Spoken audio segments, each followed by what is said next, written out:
Do you have an implementation plan? You've developed a solution. That solution has been validated. And you're now ready to implement that solution or start thinking about implementing that solution business unit-wide, company-wide, country-wide, worldwide. It's going to really depend on who the solution is for, whether it's within the organisation or whether it's outside of the organisation. But either way, it's really important that you have an implementation plan. And the reason I say this is because so many people tell me that the biggest problem they have is with implementation. So my advice is start with an implementation plan, and that's what I want to talk to you about today.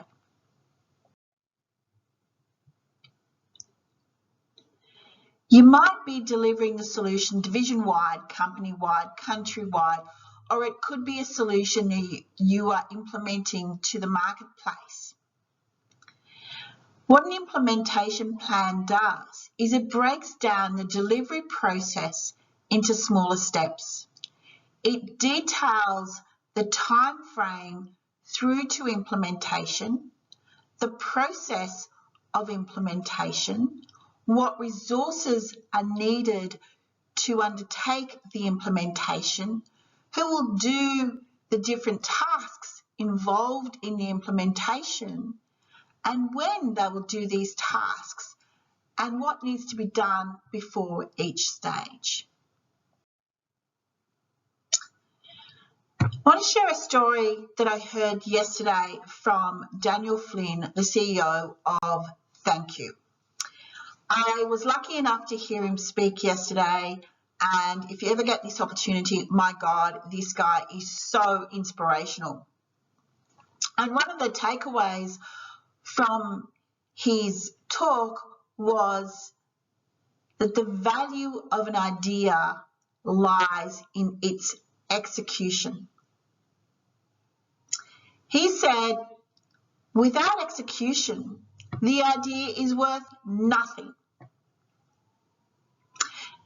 And this really resonated with me because I have seen so many people struggle with the execution stage. Execution is crucial. Execution relies on completing each of the tasks in the execution plan. And that's what we want to talk to you about today. Sometimes the execution of the plan can seem so overwhelming.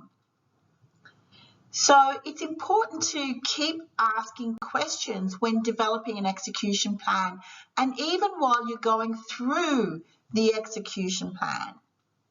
Consider asking, what does executing on the solution look like?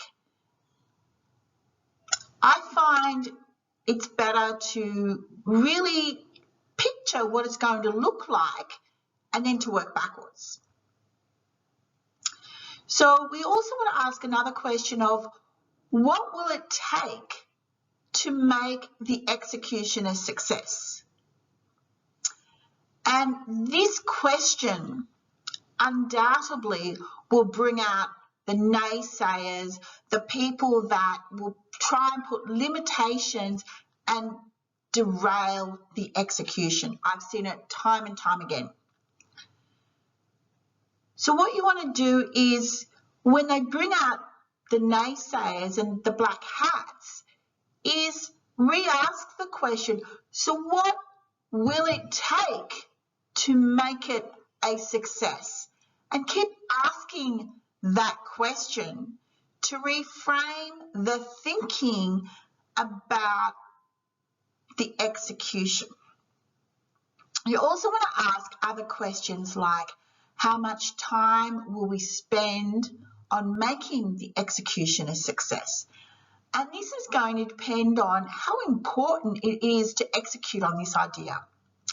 You're also going to ask follow-up questions like how many resources are we willing to use to make the execution a success? So, and how far out from the launch of the execution should we start the planning process? And I often suggest to start the planning process when you're still in that validation stage, because you know at some point you're going to be executing on the idea. So typically when you're sort of like partway through the validation stage, you've probably had 4 or 5, maybe even more iterations, but this is when you know you're on the right track. You haven't quite got there yet, but you're almost there. So that's the time to start thinking about your implementation stage, and maybe even having a particular task team that just focus on the implementation, or that's their goal. And I'm going to talk about this a little bit more. I suggest that you assign an owner or a leader of the implementation. So if you're using agile methodologies, and these days most people are, I get that not everybody does, the leader is often referred to as the product owner when we're talking about agile methodologies. So we're looking for a team member to lead the implementation, and we talked about different strengths within a team, and if you can't quite remember what these were, you can always refer back to them. So one of the best people to lead the implementation is the person with the checker.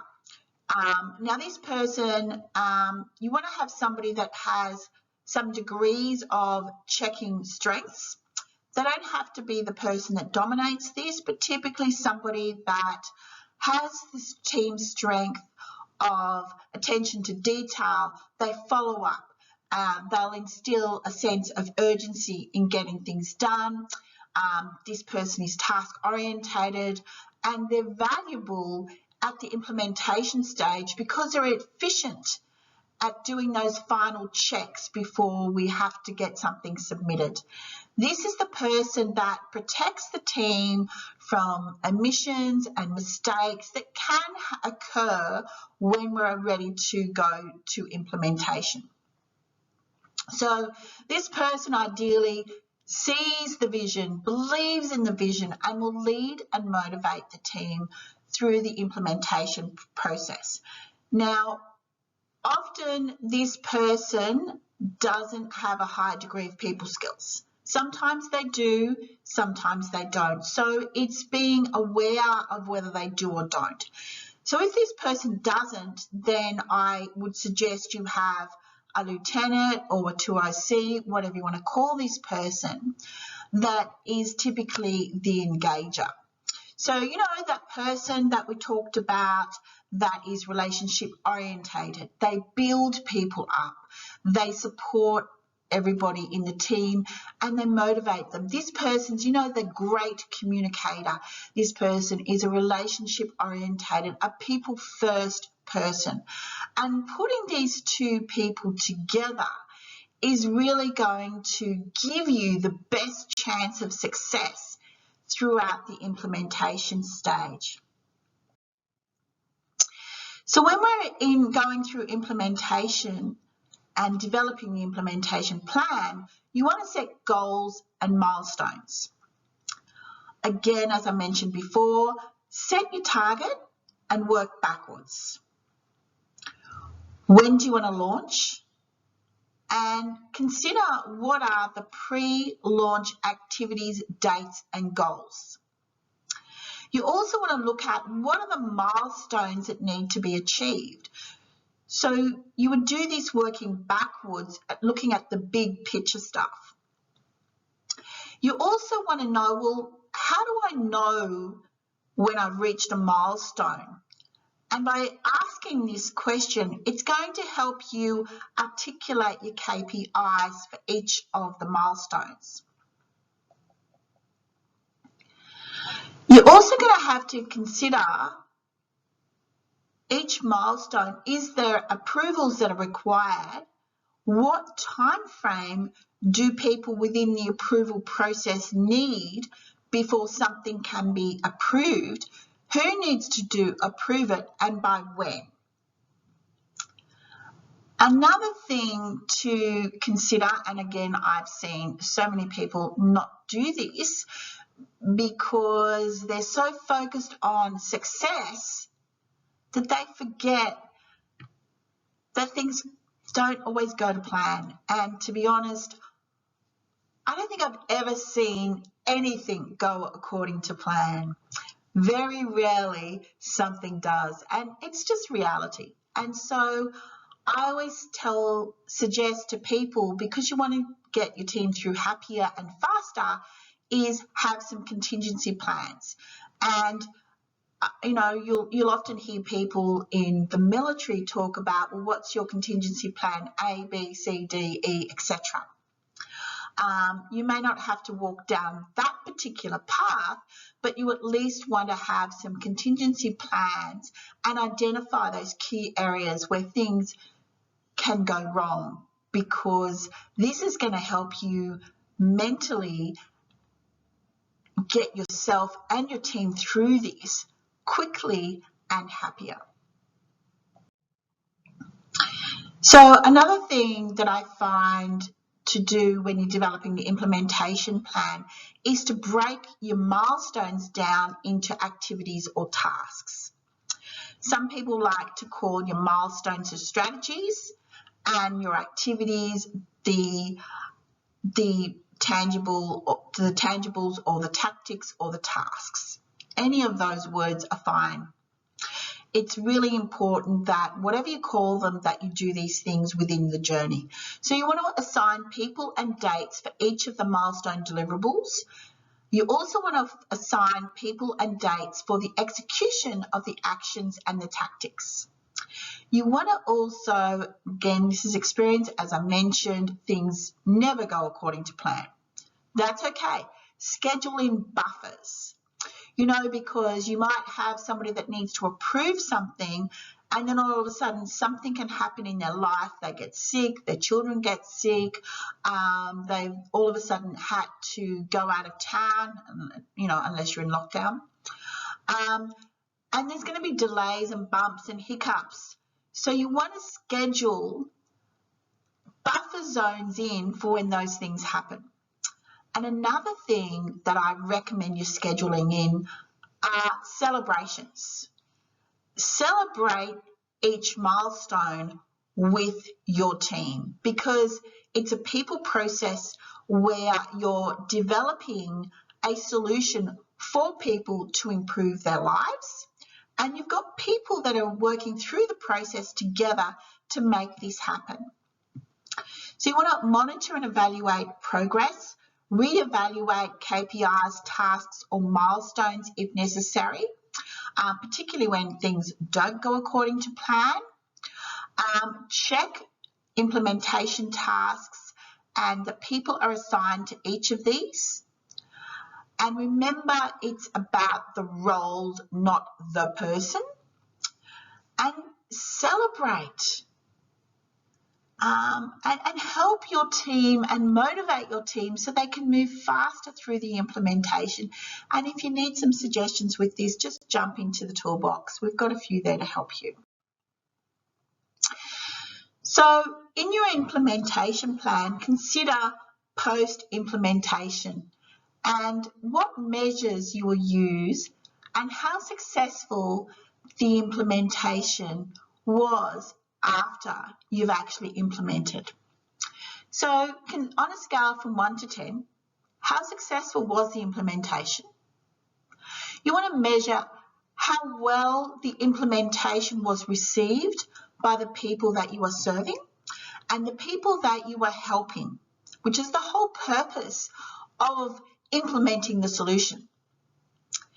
You want to measure the implementation process itself and the pipeline, and how successful did the pipeline work, And were there any changes or things that you would make? Were there any diversions along the pipeline that could not be avoided? And another thing, I keep saying this over and over again, measure the team's happiness throughout the implementation process. How can I improve the team's happiness? And importantly, schedule in a retrospection activity with the team post-implementation so you can evaluate the implementation and determine what you would change, what you would keep and do again, what you would not do next time, and any suggestions on new things that you might create for the next implementation that you go through.